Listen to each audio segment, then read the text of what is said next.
All right, thank you all for joining us today.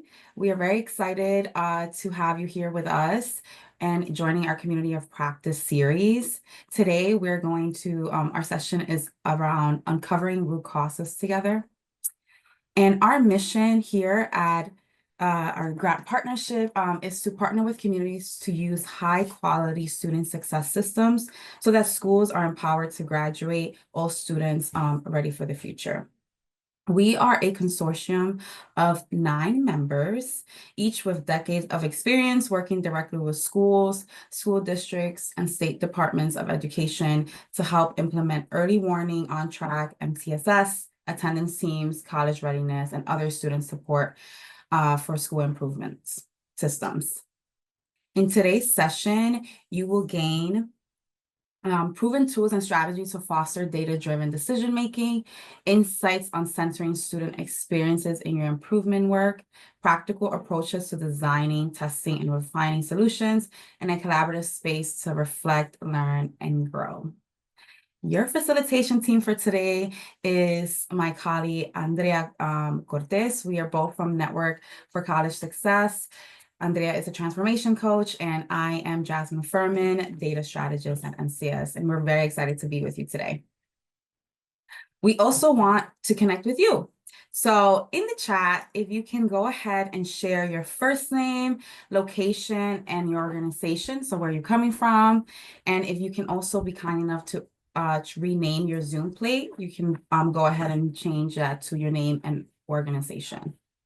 So, and I want to highlight some folks. Hi, Jared. Thank you for having us, for joining us. Yes, we have people from St. Louis, PA, New York City. I'm in Connecticut, so we're nearby. Montana. Ooh, that's exciting. New Mexico, Chicago. Hey, Sarah. Awesome. Another PA. Serving. New York, Eastern, California. All right, we are from all over. This is amazing. Well, thank you all for being here with us. Oh, hi, Dan. Nice to see you. We're very excited to be holding space for you guys today, and we're gonna have a great time. So our community agreements are as you can see here. And these are our community agreements when we engage in conversation. So let's remember that it's about collective voice and participation. Everyone's story and perspective matters, and it's important to balance airtime so all voices are heard. We're going to have opportunities to be in breakout rooms, so we want to make sure that we give equal airtime to everyone. It's okay to leave some discussions open-ended. Not every question needs an immediate answer. And since we have a tight schedule, we're going to have to accept some non-closure. To maintain trust and respect within our community, we'll follow the principle of confidentiality. We can share the ideas we discuss outside of this room, but let's keep personal details within our group. Sharing is an opportunity for learning, so let's approach it with curiosity and openness. Finally, let's be intentional about creating space for joy and connection as we navigate this important work together. In the chat, one of my colleagues will drop the activity guide for today. There you will find links to all the resources we will reference throughout the session.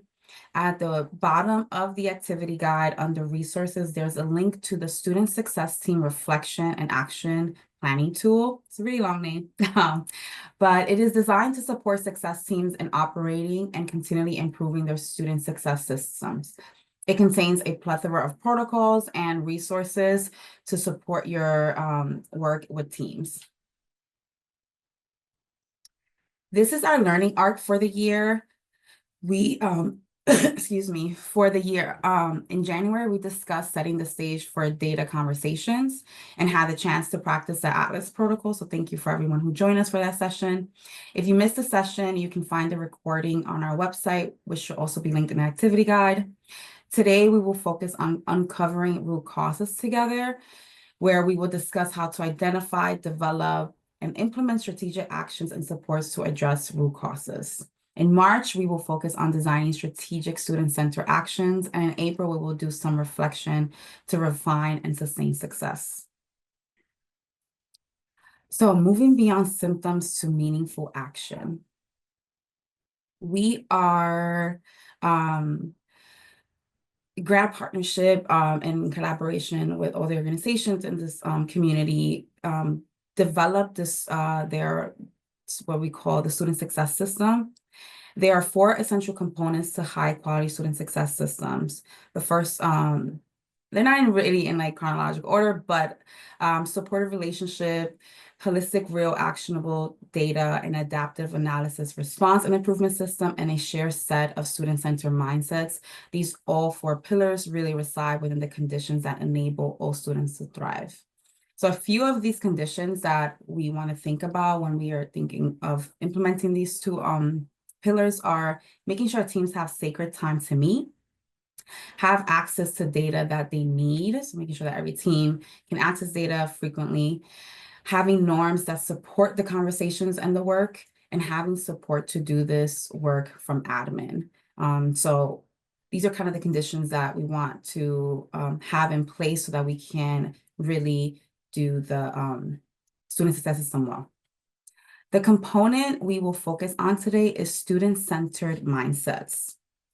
And success systems work when the adults implementing them develop a shared understanding of their purpose, including prioritizing equity and inclusion by ensuring all students feel a sense of belonging and receive the support they need to succeed, approach student challenges with empathy, and recognize the strength each student brings in avoiding deficit mindset narratives.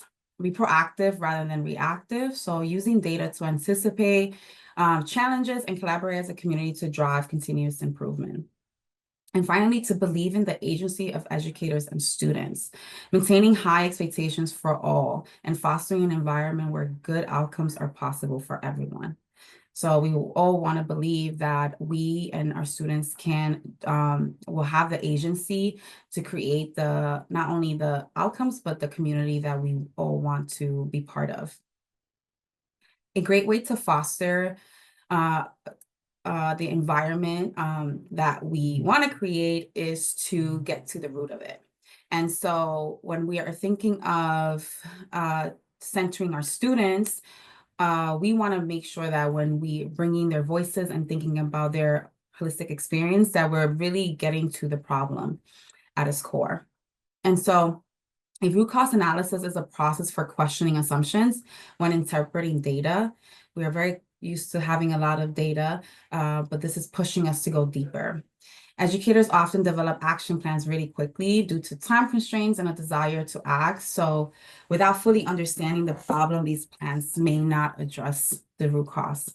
So a root cause analysis helps us by going deeper into what's happening, allowing for more intentional decision-making, a space for different perspective to better understand the problem. The root cause also refers to the underlying factors driving observed outcomes, distinguished in form of symptoms. It helps identify the challenges, especially when they involve equity issues that people may be hesitant to name. But engaging in these processes creates an opportunity to surface and address critical challenges that might otherwise go unrecognized. So symptoms and causes. So when we think of a root cause analysis, we want to think about the symptoms are the visible issues, such as students arriving late, disengaged in class, or failing. And the cause are the deeper parts of it. So the tree, you have the symptoms are usually your leaves and your branches, and the causes are the roots of that tree.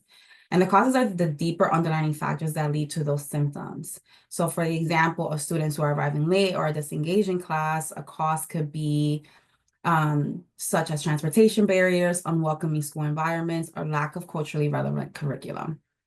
So potential even more I would say, and why this matters is because if we only address the symptoms, so punishing tardiness, we don't solve the real issue, which could be transportation or a sense of disengagement. And we miss opportunities to really engage our students in our school community and to support them in the way that they need to be supported.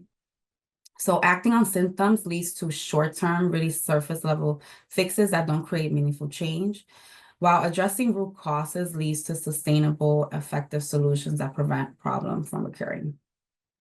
So you're going to have an opportunity to go into pairs, and I want you to think about a time, this can be happened yesterday or last week, where your team took action to improve outcomes. What did your team consider before choosing an action to take? And I want you to simmer on that. So what did you guys consider before you took that action? You guys are going to have 6 minutes to share in pairs. And as mentioned earlier around our community agreements, make sure that we have equal airtime. All right, welcome back. People are trickling back in.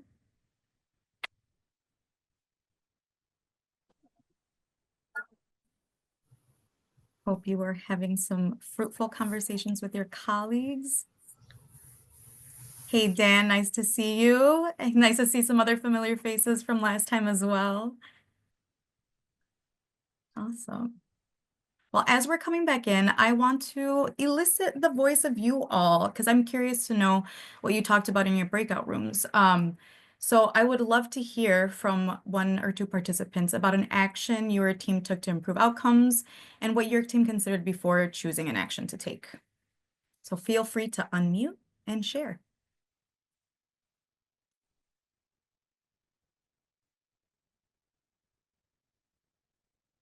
I can share something. I was telling the lady that I was in the room with, my school is really different from a lot of others because I'm out in the middle of the mountains, 2 hours away from any city, just because of mountain driving. And our student body is really low, but we're able to take kids on field trips, and we've included 8th graders to go with us and stuff, whether it be fun trips. We also do, like today, we have bringing in lunch to where all the staff is having lunch with the students and stuff.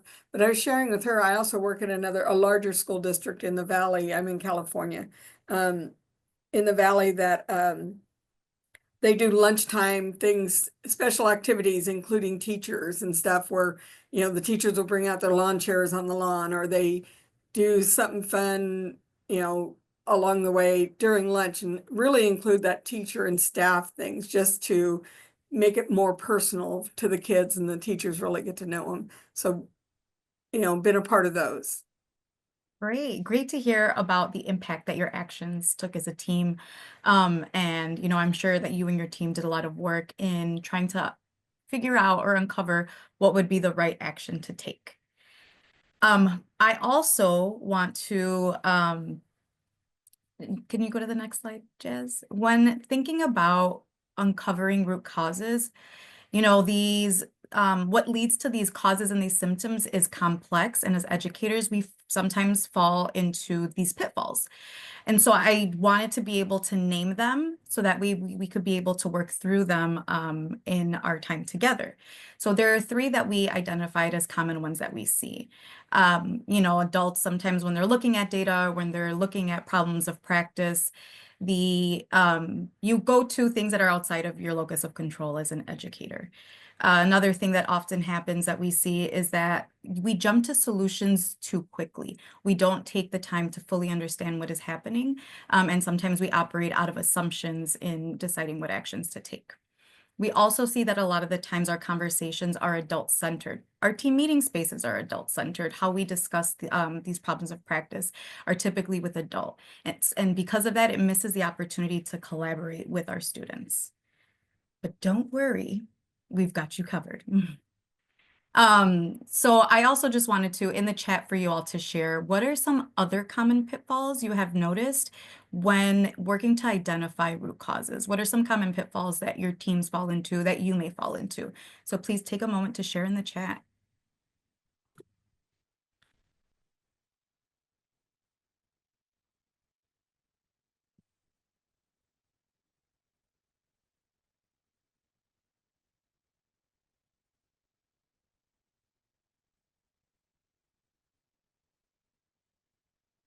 Oh, defensiveness. Oh, another defensive. Oh, wow. That's Okay. really common, yeah. Lack of resources. Mm. Looking at individual students, Yeah, that jumping to conclusions, time time. and capital letters. Yeah. Oh, lack of personnel to implement strategies. These strategies we might think of are really large and we don't have the people power to be able to execute them. Excuses. I would say overgeneralized problems. Okay. Oh, beautiful. Yes. Missing opportunities to speak with those that are directly impacted by your action and making assumptions. Yep. Focusing on blame, defensiveness. Well, thank you all for sharing. And I'm hoping that what we talk about and engage with you for the rest of the time can help you sort of like, yeah, navigate that venting too long with adults and help you work through those pitfalls. So we do actually have some things that we want to share with you about navigating them. The first one is I hear a lot of the defensiveness, the venting too long, focusing on blame. And the first thing that we want to surface is asking ourselves as adults, what conditions are we creating? Educators, no matter the specific context, have agency in the way that inequitable outcomes manifest within their school context.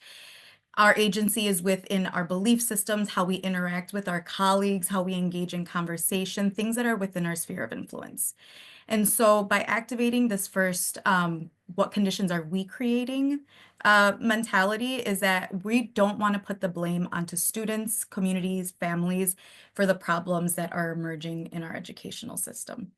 When we put blame, it doesn't help us solve solutions. It can add to that frustration, that defensiveness, and that venting that we were talking about.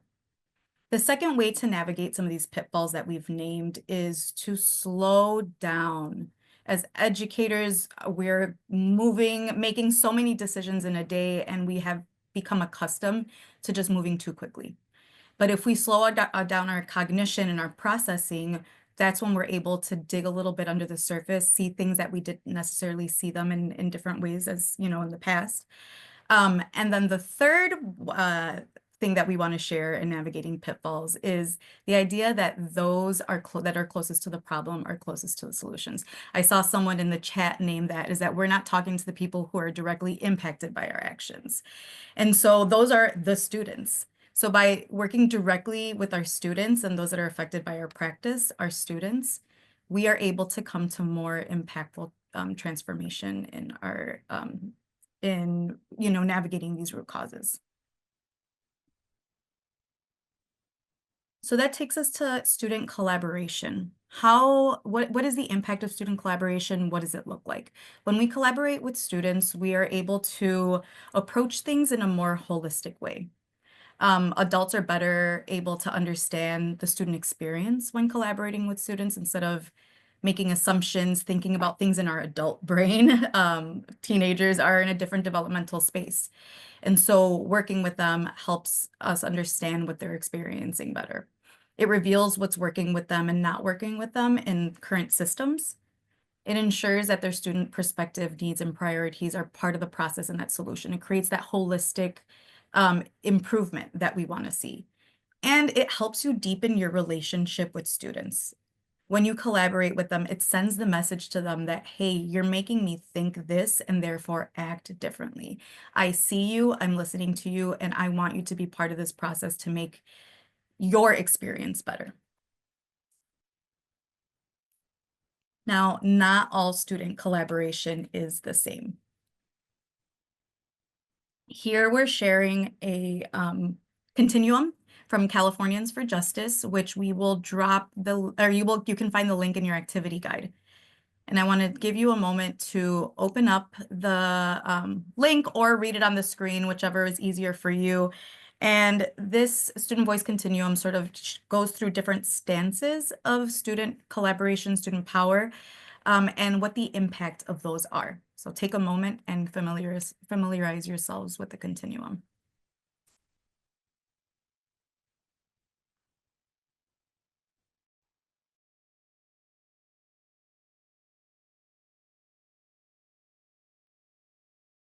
while you're looking at this, just think of words that are resonating with you. What is a word that you're like, or a phrase that you're like, I didn't think about it in this way, or this makes me a little bit uncomfortable. I'm curious to learn more.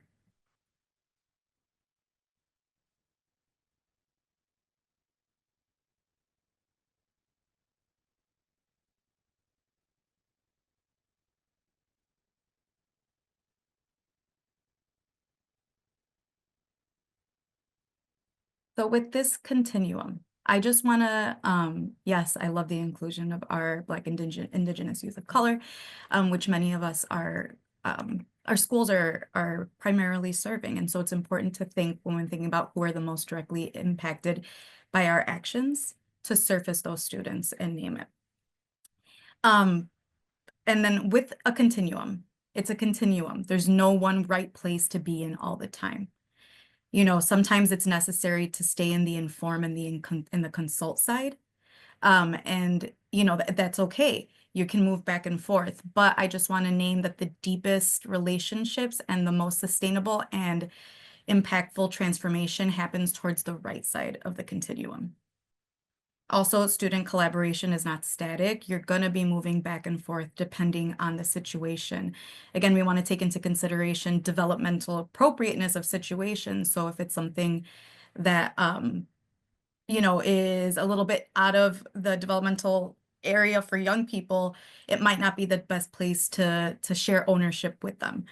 But again, you're moving back and forth. And when we do move back and forth, it helps balance power dynamics with young people in our schools, where students have typically experienced school as something that's being done to them and not something of school being done with them. So this is sort of a guide to help us into that. So again, I want to hear you in the chat. It sounds like we're already sharing some examples in the chat, but I want to hear some more. What are some ways that you have already engaged young people in school improvement? And what are ways that you can strengthen that after looking at this continuum?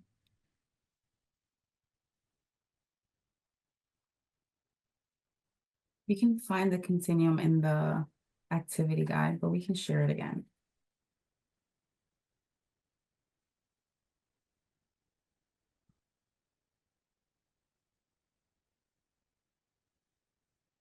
Design thinking framework.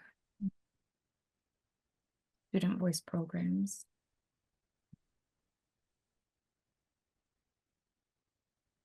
What is PBIS? Can someone share what that stands for?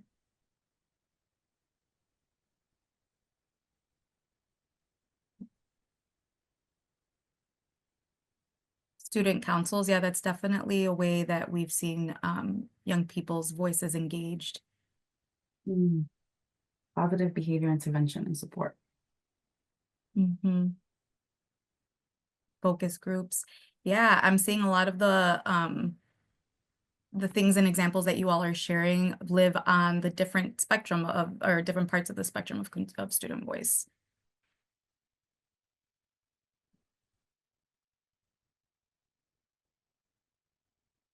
Oh, wow, a student forum. That's really great.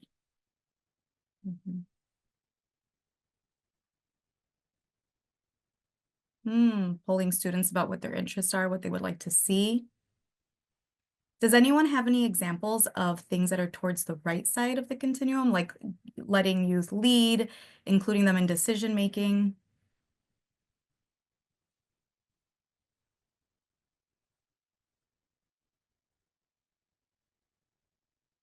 And if we don't, that's okay. It's an opportunity for us to be able to explore what that would look like.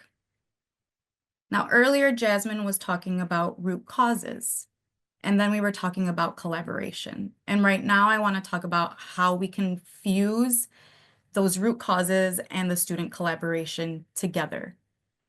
You know, I'm going to share some tools with you and also explain what it would look like to collaborate with students using those tools. So these tools are for engaging young people and uncovering those root causes. The first one I'm sharing is empathy interviews, which I'm sure so many of you have probably used, if not heard of, others using. And again, those are one-on-one conversations. And then through those conversations, you're able to discover or learn about unacknowledged or unmet needs of those who are being interviewed. Now, this empathy interview tool it lives in like in the consult phase of the continuum, because by doing this, you're gathering input from students about a situation. They don't necessarily have involvement in the decision making or anything else yet, but you're gathering input from them. The next tool that I want to talk about is the 5 whys. And you can find all 3 of these tools in your activity guide. In the 5 whys, it's a protocol. We were talking about slowing down our cognition, and protocols are really great tools to be able to slow down our cognition. When we use protocols, it sort of gives us the permission to not move too quickly. Protocols are really great in giving us guardrails for our thinking. And so when we do engage in these protocols, it's a good way to hold ourselves accountable to not moving too fast. And it's also a really great way to bring our colleagues in when we see them also moving too fast, bringing them back to the protocols. And so this 5 whys, in this process, you get at the foundational root of a question, and you're able to uncover multiple perspectives on a question because you're engaging in this 5 whys activity with a group of people. So in this, you ask yourself, after you've identified your problem, looking at data, things that you can do, you say, hey, this is a consistent problem. You ask yourself why 5 times, but you're asking yourself and trying to ask the why and figure out about things that are within your sphere of influence. And this tool lands you in the involve space on the continuum, because if you are engaging with students in doing this protocol, they're part of the process of identifying root causes. There's a couple ways that you can engage students in this. Say you have a team meeting or you're in your classroom, like you can have the students do this 5 whys protocol on their own, like a group of students, or you can invite students with a group of teachers to do this or a group of other adults. The third one I want to share is the fishbone diagram. And in this fishbone diagram, you are able to arrive at a deeper understanding of a problem before jumping to solutions. Again, helping you slow down your cognition to navigate that pitfall that we had identified. And this fishbone diagram has components of the 5 whys where you're looking to uncover root causes, but then there's other steps where you're brainstorming and grouping related causes together. And then after that, you identify high leverage and practical responses to these root causes.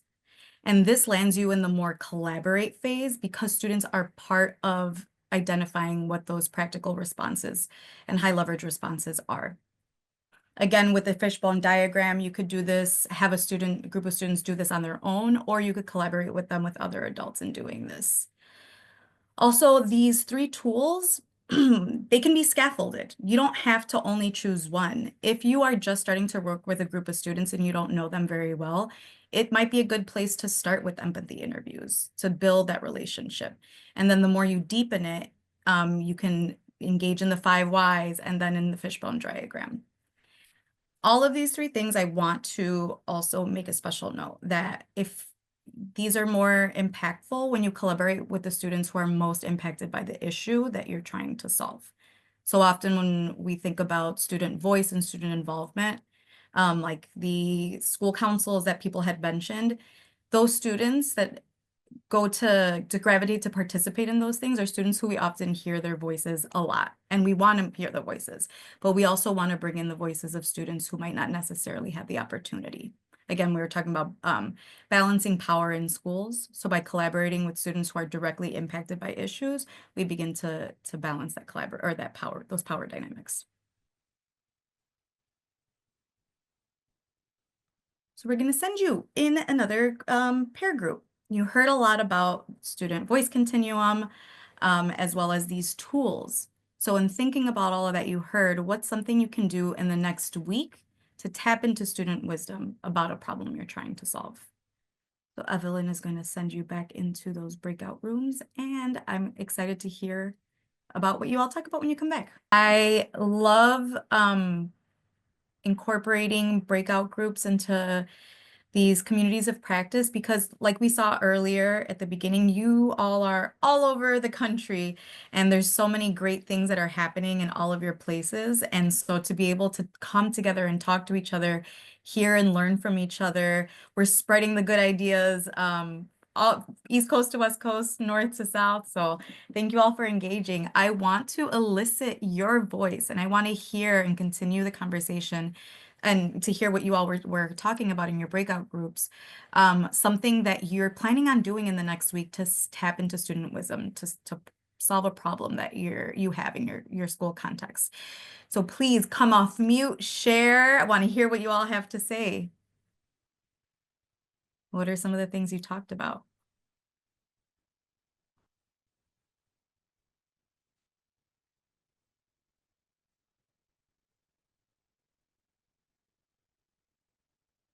Well, I jumped in kind of late in the conversation, and my group was talking about tardies and students skipping school. And so I came in talking about attendance and attendance improvement. And, I was saying that, sometimes I struggle because being at the state level, how do you enlist student voice? And certainly, sharing these tools and strategies with districts would be helpful. But one of the participants in the group mentioned that maybe I do a sampling of, having some districts, do these empathy interviews, and then I have kind of a sampling of that information. So that was a really great idea. I think that's amazing. At all levels of schools, we're able to bring in student voice in some way, in some capacity. Great idea. And I'm excited to see what happens. Come back and let us know how it goes. Anyone else wanting to share?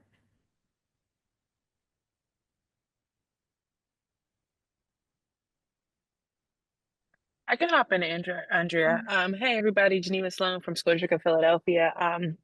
I was sharing in my group that I oversee ninth grade on track for the district. And one of the things we've been struggling with over the years is we've always kind of looked at the indicators, which is first time ninth graders, which leaves out a portion of students who are ninth grade repeaters. And we noticed that a lot of our repeaters are actually just from the cohort that should now be in 10th grade. So those are the students that we're kind of holding on to in ninth grade. And they make up the bulk of our repeater population. And so I think that this is pushing me to think a little bit more about, like, yes, I can think about the adult actions here, but what do students need or what didn't they get the first time around? That would not only help us think about who's with us now, but how do we support populations who are going to come in so that they don't kind of have this repetitive, cyclical experience where they, again, have to be repeaters 1 year after their first time in ninth grade. And it also is going to help us hopefully to think more critically about our dropout rates, because I feel like if you're sitting next to peers that are not your own, like that also affects your academic, your identity. And so just thinking about how those things kind of play, but also hearing from students directly, kind of like what their experiences are and how we can work for a solution that's empowerment and empowers them as young people. Oh my gosh, I love what you shared. Like what you were saying is that the part about identity that you raise, it's like when we are able to collaborate students, we can make sure that their identities are affirmed, not just in their experience, but we're reflecting on like, hey, how can we make adjustments so that other students can also have their identities affirmed. Thank you so much for sharing. Anyone else want to share? If you were like, I don't know if I want to do it, I'm gonna call you to courage and unmute and hit that unmute button.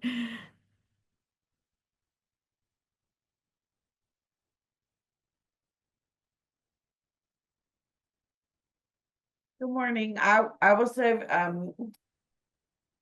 my partner and I we talked a little bit about who we do hear from and who we don't hear from, and how it's important to make sure, the idea, that street data concept of who are we not hearing from, particularly like with chronic absenteeism or I work with LCAP and accountability type things, like, so if we have an LCAP meeting in a district and one parent shows up and they say, oh, I think you guys are great, do we actually know what our parents think? No, we don't. We know what one person thinks, right? And so how do we make sure we are opening the door and making room for everyone, right? So that they feel like we want to hear what they say. And we're actively reaching out and saying, okay, we didn't actually hear from 99% of the people who have students in our school. What do we need to do to get that information, right? So that was something we talked about, because often they were people who we wouldn't hear from, maybe. Yeah. Is there something that you're thinking, you know, maybe even something small that you can do to bring that voice in from the people that you don't typically hear from? Yeah, well, one thing I sent the continuum to my the person who's our alt-ed principal. I work at a county office in California, and then sharing it with superintendents, like, what are some things you could do? Because our roles are a little bit different, right? Like, I'm not at a school site, but what resources, and then how can we help you get that information, right? So if we don't hear from students or we don't hear from parents, what would work? Like, finding a way, trying different things until we find something that actually works, like texting parents or having a poster with sticky dots, right? When the parents come to pick the kids up, what do you think about this? And making it super easy to hear, and then pulling them aside, maybe, or calling and say, hey, I see you put this, what do you think? So I'm a little bit far removed from a site level, but I think there are things and resources to share. This presentation, I need to say thank you so much. It's just blowing my mind of things we could, like, why did I never think of that about that before, right? And then sharing it and saying, hey, let's try it and see what happens. So I don't really answer the question, I guess, but that's where my brain's at right now. No, you totally did. Yeah. Sharing the information is definitely something that you can do in the next week. You're calling in your other colleagues to say, hey, let's think about student collaboration, uncovering root causes in this new way. That's a starting point. And I think and you're also really considering parents and bringing in their voices as well, so that we can better understand not just the students' view, but also the parents, and how do we better collaborate with parents so that we collectively can, like, better support our students. So that's awesome. Thank you all for sharing. To synthesize, you know, we sort of like heard in your peer groups, and you shared a little bit about what you talked about in your groups, but I also want sort of like a commitment to ourselves. Jazz, if you could go to the next slide. What is a main takeaway from today, or a possible next step you are considering? I want you to put it in the chat, because when we put it in the chat and we put it out there in the universe, it's sort of like a way to hold ourselves committed to the things that we've learned in this space.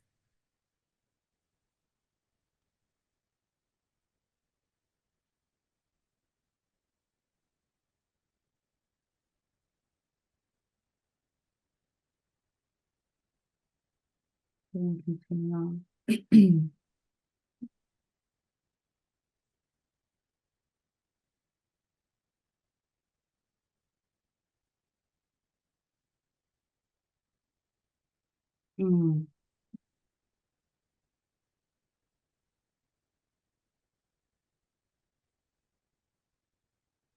Reach out to families. That's real.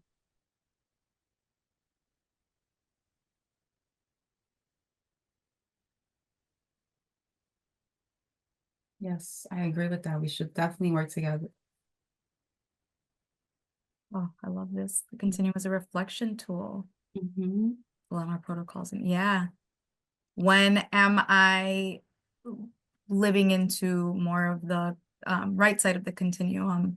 When am I not? When and why? All stakeholders involved, ensure we truly identify the root cause. Yes.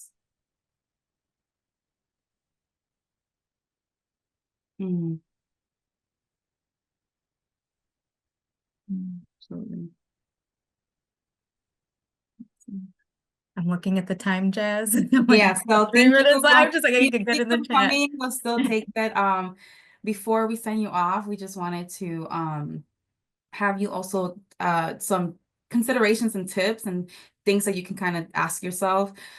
So we want to be creating systems and protocols that focus on inclusion and empathy rather than stigmatize and separate students and adults. And you guys already really mentioned that you're thinking of like, how do we bring our parents and teacher voice into the space as well as student voice.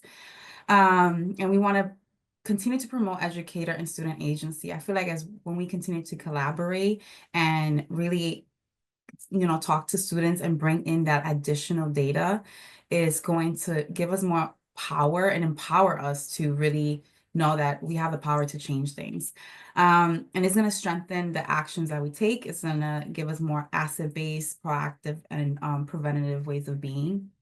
So, and these are some questions that can kind of help you with these tips. I think one thing I want to surface is that in January, we looked at how do you have data conversations. So, and we focus on the ALICE protocol and student outcome. And this is going deeper. So now that we've identified target groups and student and data that's important, this is giving us the opportunity to go deeper in that data point and collect data outside of just that number. So we look forward to seeing you again in March. A couple of you guys have already mentioned parents and communities, and that's what we're going to be talking about. The session is around designing strategic student-centered actions, and it's going to be around relationships as well. So you can subscribe to our newsletter for the latest details of our community of practice, and you can check us out on X, which AK is also Twitter, at GRAD Partners. And please share your feedback. We are very open to feedback, and we are a learning community. So please be honest about how you experienced today. And we really appreciated having you all here. Yes, thank you, Jennifer, for your voice and contribution.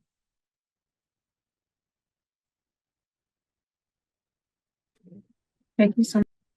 Thank you. Always so great to be with you all.